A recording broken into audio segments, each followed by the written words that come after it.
Let's talk now about setting goals. Of all the things that really helped transform my life, when I was 25 years old, met my mentor, that original mentor, Mr. Earl Shoaff. Goal setting really did wonders for me. The subject came up when Mr. Shoaff said to me, Mr. Rohn, let me see your current list of goals. And he said, let's go over them. He said, I've got some experience, and let's talk about them. Maybe I can give you some help. And I said to him, I don't have a list. He said, wow. If you don't have a list of your goals, he said, I can probably guess your bank account within a few $100s, which he did. And that got my attention. So here was my response.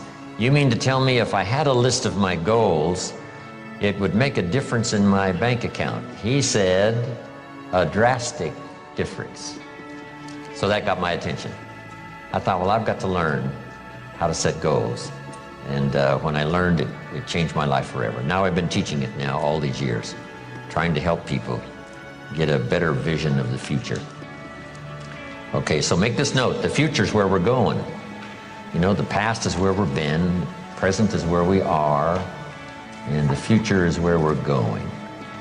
And if we can capture this moment in time from our past to now, and then from now to a future more well-designed, with better objectives and better purpose for ourselves, our family, our business, our investments, everything else, then this moment in time will have become extremely valuable. So let me give you first what really affects us all. Number one, we're affected by the environment in which we live. We're affected by the physical environment. I was challenged way back in those early days, why not make the environment better everywhere you go? I learned, Mama taught, you know, turn off the lights when you check out of your hotel and you leave the room. Before you leave, turn out the lights. And I thought, why do that? And here's what she said, to make a contribution that's so easy. Wow. And if you could make a contribution that is so easy, that didn't cost you any money and didn't cost you any time, you know, didn't cost you a piece of your life, why not make the contribution that's easy? Because if everybody did it, think of how much we would conserve. Someone says, well, yes, but the hotel benefits if you turn out all the lights. And here's the answer that sophisticated people always have. Who cares who benefits? If it benefits the hotel and if everybody did it, probably the cost of the hotel room would come down. So every benefit you can give, every benefit you can share, because here's what happens. If you learn to give, you will what? Receive. Maybe not in the manner in which you gave, maybe not in like kind. Someone will save energy for you because you saved energy for them. But in some mysterious ways, it always comes back to us. If you give, you will receive. In fact, here's what it says, that for the uneducated is a little bit strange. It says it's better to give than it is to receive. Now see, if you didn't understand, you would say, that doesn't quite make sense. Surely it would be better to receive than to give, and the answer is no. It is much better to give than to receive.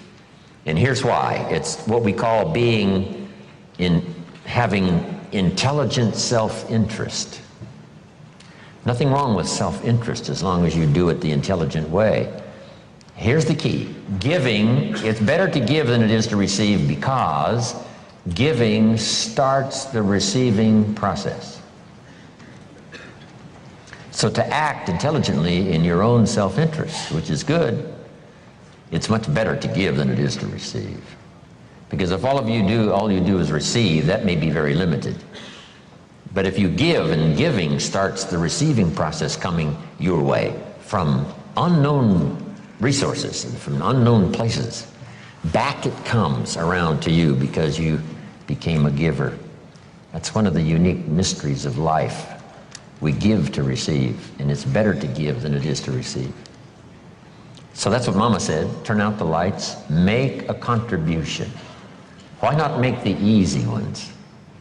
Here's what else. We talked about it at our lunch break today to those who were there. It raises your self-esteem, plus your self-respect, that you do things that the average person doesn't do. Maybe if they were taught, they would. Maybe if somebody mentioned it, they would. But it's easy for most everybody to just go on their way, and if they're not interrupted by a good idea that says, hey, it's so easy to make a contribution, this one would be easy. Turn out the lights when you leave the hotel room and make a contribution. That's interesting. Next is the phrase, in terms of environment, always leave something better than you found it. I talked to a man one time who rented out a long list of apartments. And he said, Mr. Rohn, you wouldn't believe it, but when somebody rents an apartment, they usually leave it worse than when they rented it. I said, you've got to be kidding. He said, no. A high percentage of people leave it trashed. If they stay 6 months or stay 1 year, they leave it trashed. Not just not better, but trashed. I said, that's impossible. Why would anyone do that? Mama said to me, no, leave it what? Better than you found it. See, that's just a commitment to your own self-esteem. And why not do it if it makes a contribution to your self-esteem? It's called intelligent self-interest. Intelligent self-interest. Self-interest says, I wish to be ruler over many. And intelligent self-interest says, I understand how to do that. Be faithful when the amounts are small. If you'll take care of the few, we will someday give you a position of very high importance over many. But if you don't be disciplined when the amounts are small, why would we trust you when the amounts are large? Brian mentioned that earlier. Why would life give you a fortune to manage if you couldn't manage the gifts of a few?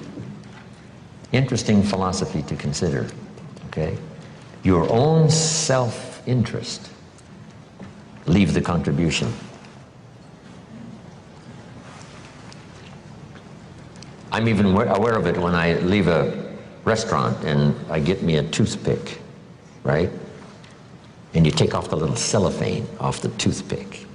It's easy to throw it by the cash register, right, or somewhere where it looks like other people have done the same. Mama said, put it in your pocket. Somebody says, wow, a little piece of cellophane, what difference does it make? It doesn't make that much difference, only in your self-respect.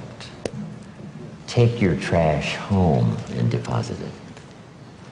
How much does it cost to clean up the trash on the highways in America? Mega millions. Wouldn't people take home their own trash and deposit it there rather than scatter it on the highways across America?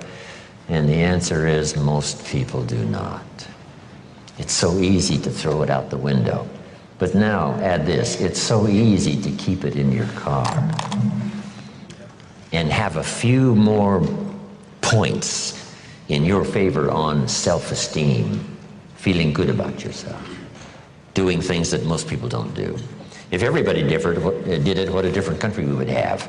But it doesn't really matter. You say, well, if everybody's going to do it, why shouldn't I do it? And the answer is for your own dignity and for your own self-esteem. You do things that most other people allow themselves to do that you don't do. And so when I talk about the environment, now we're affected by the political environment and the social environment, and we're affected by the economy environment.